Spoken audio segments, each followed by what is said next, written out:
खबरें विस्तार से जानेंगे। बात करेंगे भोपाल से बड़ी खबर की। झुलसा देगी आने वाली गर्मी, जहां आने वाली गर्मी में टूट सकते हैं सारे रिकॉर्ड। फरवरी में ही कई शहरों का पारा 36 डिग्री के पार पहुंचा। अधिकांश शहरों का तापमान 34 डिग्री से ज्यादा रहा। राजधानी भोपाल का ही रात का तापमान 18 डिग्री तक पहुंच गया। मालवा निमाड़ में कई शहरों का तापमान बढ़ा। महीने का आखिरी हफ्ता और सबसे ज्यादा तपने की संभावना। तीखी धूप निकलने के चलते भोपाल में सुबह 5 घंटे में ही तापमान में 16.4 डिग्री का इजाफा। मार्च के पहले सप्ताह से सूरज के तेवर तीखे होने वाले हैं। तो जैसा कि आप देख पा रहे हैं कि फरवरी का अभी आखिरी सप्ताह है और अभी से झुलसा देने वाली गर्मी पड़ रही है। और चलिए सीधे रुक करेंगे, संवाददाता वासु चौरे भोपाल से जुड़ गए हैं। वासु, फरवरी के आखिरी सप्ताह में ऐसी गर्मी लग रही मानिए कि अभी अप्रैल आ गया हो, और हर बार देखा जाता था कि मार्च तक ठंड रहती थी, लेकिन इस बार ऐसी स्थिति बन रही है कि गर्मी ज्यादा देखने को मिल रही है।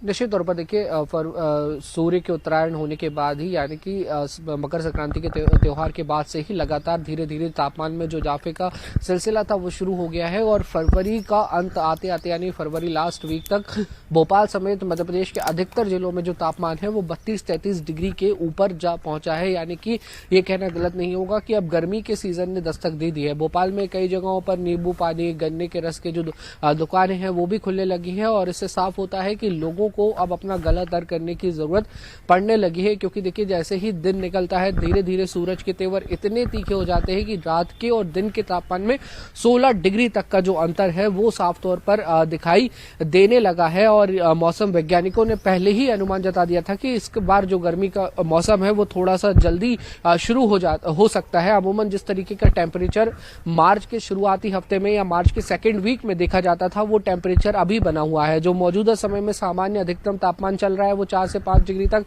अधिक चल रहा है। और मौसम वैज्ञानिकों का ये अनुमान है कि आने वाले समय में इसमें और भी ज्यादा तेजी से बढ़ोतरी होगी। तो लोगों को जरूर गर्मियों के मद्देनजर खुद को बेहद तैयार रखने की जरूरत है, क्योंकि जो डेजर्ट एरिया से ड्राई विंड्स आ रही है, वार्म विंड्स आ रही है, उनका सीधे तौर पर जो असर है वो मध्य प्रदेश के मौसम पर दिखाई देने लगा है। और दूसरी ओर ऐसा कोई भी सिस्टम नहीं बन रहा है जिससे कुछ नमी डेवलप हो, जिससे कुछ ठंड का एहसास हो। सुबह और शाम के वक्त जो ठंड का एहसास होता था, जो थोड़ी थोड़ी गुलाबी सर्दी पिछले हफ्ते तक बनी हुई थी, अब वो भी लगभग ना के बराबर हो गई है। सुबह भी जो तापमान है, यानी कि अगर आप सुबह 6 बजे से 8-9 बजे तक का अगर तापमान देखते हैं तो वो भी 10-12 डिग्री के ऊपर जा पहुंचा है, जिसके चलते लोगों को अब सुबह भी जो ठंड का एहसास होता था वो भी नहीं हो रहा है। और इससे साफ तौर पर यह अंदाजा लगाया जा सकता है कि आने वाले समय में और भी ज्यादा तेजी से जो गर्मी का मौसम है वो दस्तक देगा और ये गर्मी का सीजन एक लंबा चलने वाला है। हालांकि ये जो समय है ये ऋतु परिवर्तन का समय है, मौसम में परिवर्तन का समय है, ठंड की विदाई हो रही है, गर्मी आ रही है। और इस समय पे कुछ सीजनल जो डिसीज है वो भी लोगों को परेशान करती हुई जरूर नजर आ रही है, क्योंकि जब टेम्परेचर में फेरबदल होता है तो उसका असर कहीं ना कहीं लोगों के स्वास्थ्य पर भी पड़ता है। तो थोड़ा सा जागरूक रहने की और सावधान रहने की भी आवश्यकता है। जी बिल्कुल वासु, आप लगातार जुड़े रहे, बहुत शुक्रिया तमाम जानकारी के लिए। और इसी बीच हरदा से एक बड़ी खबर है, जहां हर्ष फायरिंग में एक शख्स की मौत का मामला सामने आया। बारात निकलने के दौरान हर्ष फायरिंग की गई। ब्लॉक कांग्रेस अध्यक्ष नागू पटेल की बेटी की शादी थी। शख्स के पैर में लगी थी गोली और ज्यादा खून बहने से शख्स की मौत हो गई। सिराली थाना इलाके की घटना है। और आप ये देखिए, इन्हीं तमाम घटनाओं से बचने के लिए हर्ष फायरिंग पर बैन है, लेकिन उसके बावजूद देखा जाता है कि कई जगहों पर हर्ष फायरिंग की लगातार खबरें सामने आ रही हैं। और एक मामला जहां पर हर्ष फायरिंग के दौरान एक शख्स की मौत हो गई। सिराली से रेफर किया गया था इस पेशेंट को सीएचसी सिराली से, क्योंकि इसको क्या है, गोली जो फायर आर्म बुलेट्स लगने से इसकी डेथ होना यहाँ पे हमने पाया है, क्योंकि इसको ब्रॉड डेथ लाए हैं। कहाँ लगी इसको गोली? गोली दाएं पैर में लगी है। अच्छा। तो सर पैर में गोली लगने से उनकी मृत्यु हो गई? सर गोली जो है वो उसके बहुत सारे मतलब ब्लीडिंग और बहुत सारे कॉम्प्लिकेशंस होते हैं, लेकिन मृत्यु का सही कारण तो वास्तविक कारण तो सर केवल पोस्टमार्टम से भी पता लगेगा, क्योंकि कई बार एनाफाइलेक्टिक दर्द की वजह से एनाफाइलेक्टिक।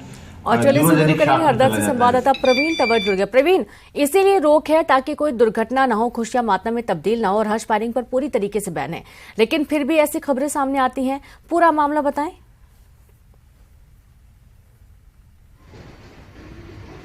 जी रेणु जी, जो जिम्मेदार हैं उनकी जिम्मेदारी ज्यादा बनती है कि वो इस तरह के कृत्य न करें, क्योंकि सरकार ने हर्ष फायर पे बेल लगाया और उसके बावजूद भी शादियों में और कई आयोजनों में जो हर्ष फायर करते हुए हम लोगों को देख सकते हैं। ये कल रात हरदा के सिराली थाना क्षेत्र का ये मामला है। वहाँ के ब्लॉक कांग्रेस के अध्यक्ष नागू पटेल, उनके बेटे राम की शादी थी और ये मैरिज गार्डन पे जाना थी। वहाँ पर बारात, उसी दरमियान जो है लोडेड गन से जो है ये फायर हुआ था और वो बारात में शामिल राम निवास नाम के जो है दाएं पैर में गोली लगी थी और अधिक ब्लडिंग से जो है उनकी मौत हो गई। लेकिन एक बात यहाँ पर और सामने आई, ये रात को हमारे यहाँ सिराली थाना के जो प्रभारी टीआई हैं मांगीलाल ठाकरे, उनसे चर्चा हुई थी तो उनका ये कहना था कि जो संबंधित पक्ष है जिनके यहाँ ये घटना घटी, उन्होंने पुलिस को भी सूचना नहीं दी थी।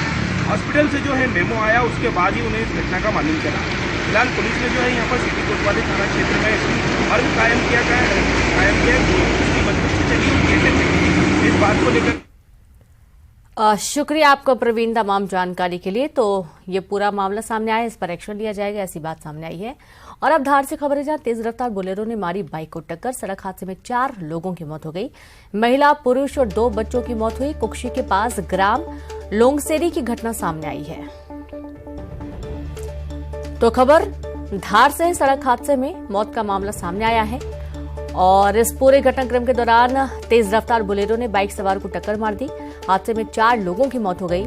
महिला, पुरुष और 2 बच्चों की मौत हो गई। कुक्षी के पास ग्राम लोंगसेरी की पूरी घटना सामने आई है। तो तेज रफ्तार बोलेरो ने बाइक सवार को टक्कर मारी और दर्दनाक मौत हो गई 4 लोगों की। महिला, पुरुष और उसमें 2 बच्चे भी शामिल हैं और इतनी भीषण टक्कर थी कि मौके पर ही दर्दनाक मौत हो गई। और खबर भोपाल से, आज उज्जैन जिले के दौरे पर रहेंगे मुख्यमंत्री शिवराज सिंह चौहान। रोजगार दिवस के राज्य स्तरीय कार्यक्रम में शामिल होंगे। उज्जैन के महिदपुर में होगा कार्यक्रम। विकास कार्यों का शिलान्यास और लोकार्पण भी करेंगे सीएम। सभी जिला मुख्यालय पर भी रोजगार दिवस के कार्यक्रम होंगे और प्रदेश में 678 करोड़ रुपए के विकास कार्यों का शिलान्यास होगा। प्रदर्शनी और स्टॉल्स भी लगेंगे। पेयजल योजना के उद्घाटन से 244 गांव लाभान्वित होंगे।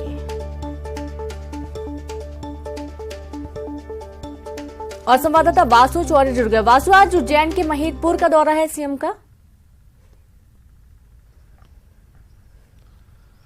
निश्चित तौर पर देखिए, सरकार ने युवाओं को रोजगार उपलब्ध कराने के लिए एक बड़ी पहल की हुई है। हर महीने एक राज्य स्तरीय रोजगार मेले का आयोजन होता है और इसी के साथ सभी जिला मुख्यालयों पे भी रोजगार मेले जो है लगाए जाते हैं, जहां पर विभिन्न सारी जो कंपनीज हैं वो पहुंचती हैं और युवा जो कि रजिस्टर्ड है बेरोजगार के तौर पर या फिर जिनको रोजगार की आवश्यकता है, जरूरत है, वो भी वहां पर अपने सारे डॉक्यूमेंट्स लेकर पहुंचते हैं और उनकी क्वालिफिकेशन के अनुसार उन्हें जो नौकरियां हैं वो रोजगार मेलों के जरिए प्राप्त हो रही है। इसके अलावा बहुत सारे स्वरोजगार की जो स्कीम्स है, पॉलिसीज है, वो भी चलाई जा रही हैं और इसका भी जो हित लाभ है वो युवाओं को तमाम जो फॉर्मेट्स हैं उसके जरिए जो है देने का काम किया जा रहा है। और इसी के तहत आज भी रोजगार मेले का आयोजन है। खुद मुख्यमंत्री शिवराज सिंह चौहान रोजगार मेले के कार्यक्रम में शामिल होंगे। उज्जैन के महिदपुर में ये पूरा कार्यक्रम होगा। दोपहर 12 बजे भोपाल से उज्जैन के लिए सीएम रवाना होंगे और 1 बजे से इस पूरे कार्यक्रम की शुरुआत होगी, जिसमें बड़े पैमाने पर जो युवा है वो शामिल होंगे। मुख्यमंत्री शिवराज सिंह चौहान उनसे संवाद भी करेंगे। सरकार की जो रोजगार को लेकर खासतौर पर स्कीम्स है उनके बारे में जानकारी देंगे और हाल ही में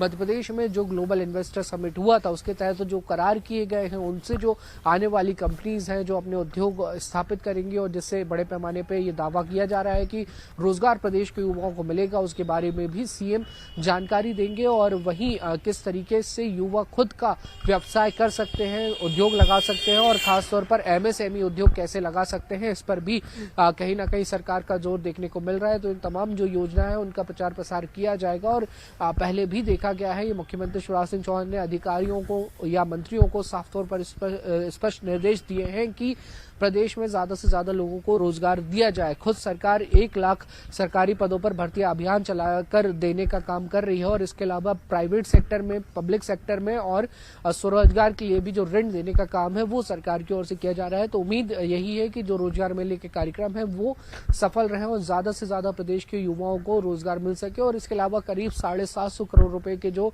विकास के कार्य हैं उनका लोकार्पण, शिलान्यास का कार्यक्रम भी होगा और प्रदेश के कई जिलों को इसके तहत बहुत सारी जो सौगातें हैं वो मिलने वाली हैं। जी बिल्कुल, बहुत शुक्रिया आपका वासु तमाम जानकारी के लिए। तो इस तरीके से कई सारी सौगातें मिलने वाली उज्जैन वासियों को। और अब बात करेंगे खजुराहो में सीएम शिवराज ने मध्य प्रदेश जनजाति एवं लोक कला राज्य संग्रहालय आदिवर्त का लोकार्पण किया और इस संग्रहालय में मध्य प्रदेश की जनजातीय संस्कृति का प्रदर्शन किया गया। तो वहीं सीएम ने इस मौके पर पद्मश्री अलंकृत प्रदेश के लोक कलाकारों को सम्मानित किया गया। इस दौरान बीजेपी के प्रदेश अध्यक्ष बीडी शर्मा भी मौजूद रहे।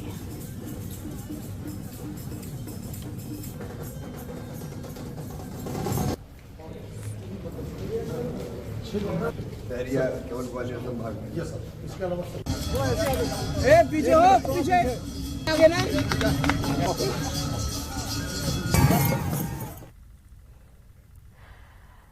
तो वहीं सतना को एक बड़ी सौगात मिलने जा रही है। सतना के नवनिर्मित मेडिकल कॉलेज का लोकार्पण 24 फरवरी को केंद्रीय गृह मंत्री अमित शाह करेंगे, जिसमें मुख्यमंत्री शिवराज सिंह चौहान और केंद्रीय मंत्री फग्गन सिंह कुलस्ते भी शामिल होंगे। और इस मेडिकल कॉलेज के लिए 550 करोड़ रुपए स्वीकृत हुए हैं। पहले चरण में 350 करोड़ की लागत से मेडिकल कॉलेज का भवन बनकर तैयार हुआ और दूसरे चरण में 600 बेड का अस्पताल बनना है, जिसके लिए 250 करोड़ की राशि स्वीकृत की गई है।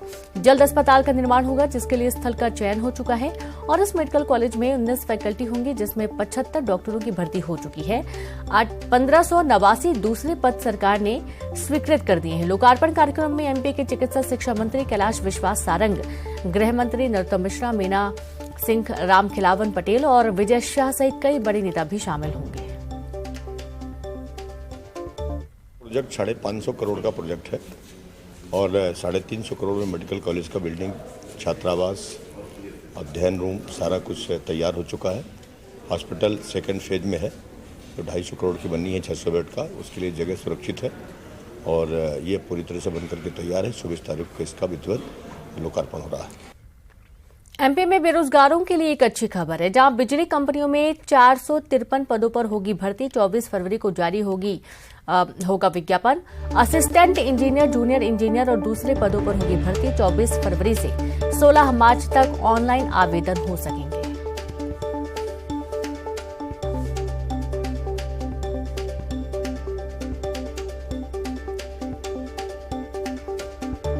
तो बड़ी खबर आपको दे रहे हैं।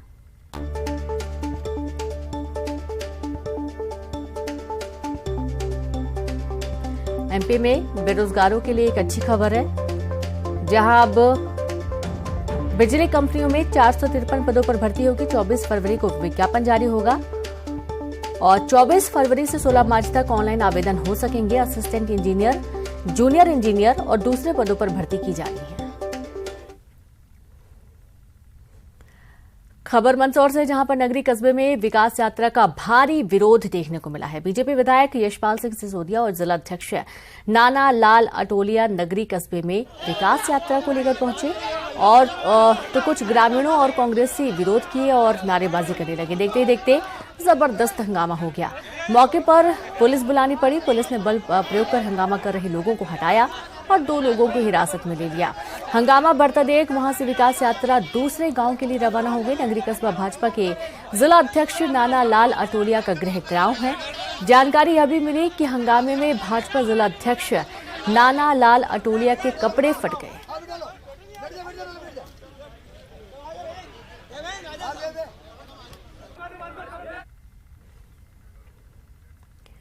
तो एमपी में बीजेपी की विकास यात्रा राजनीति का केंद्र बन चुकी है। जबलपुर में विकास यात्रा के दौरान किए जा रहे भूमि पूजन कार्यक्रमों पर कांग्रेस ने सवाल उठाया।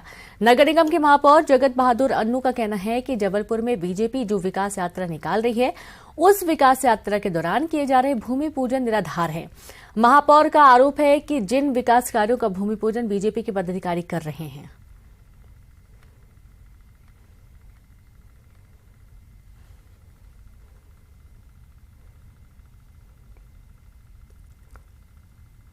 भारतीय जनता पार्टी के लोग भूमि पूजन कर रहे हैं। जो भूमि पूजन होते इसकी विज्ञप्ति भी जारी भारतीय जनता पार्टी के ऑफिस से होती है, शासन से नहीं जारी हो रहा। शासन का पीआरओ जारी नहीं करता। भूमि पूजन जो करने लोग जा रहे हैं वो शासन के किस पद पे हैं? भारतीय जनता पार्टी के पदाधिकारी भूमि पूजन करते हैं। नगर निगम मद का पैसा है, एग्रीमेंट भी हुआ नहीं है, अभी टेंडर प्रक्रिया हुई है। और भोपाल से खबर है, जहां राजधानी भोपाल के कई क्षेत्रों में आज नहीं रहेगी बिजली। अशोका गार्डन, कटारा हिल्स, टीला जमालपुरा न्यू राजीव नगर में नहीं होगी बिजली सप्लाई, तो वहीं सुबह 9 बजे से दोपहर 3 बजे तक गुल रहेगी बिजली।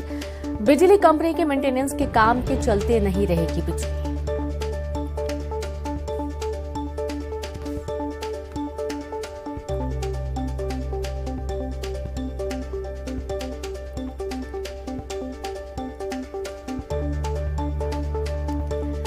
वहीं मध्य प्रदेश में इसी साल चुनाव होने हैं और चुनाव से पहले सभी विभाग के कर्मचारियों ने सरकार की टेंशन बढ़ा दी है। पेंशन बहाली, नियमितीकरण जैसी मांगों को लेकर सभी विभाग के कर्मचारियों में एकजुटता देखने को मिल रही है। वे लगातार हड़ताल और आंदोलन कर सरकार पर दबाव बनाने की कोशिश में थे। स्वास्थ्य, शिक्षा, सहकारिता विभाग सहित अन्य विभागों के दैनिक वेतन भोगी कर्मचारी नियमितीकरण की मांग को लेकर लगातार आवाज उठा रहे हैं।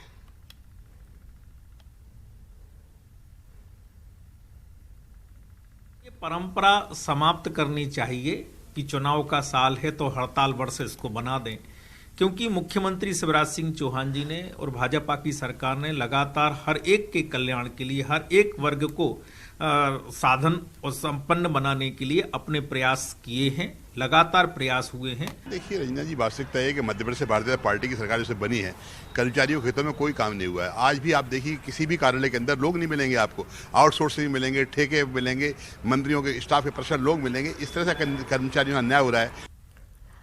और इसी के साथ इस बुलेटिन में इतना ही। नमस्कार।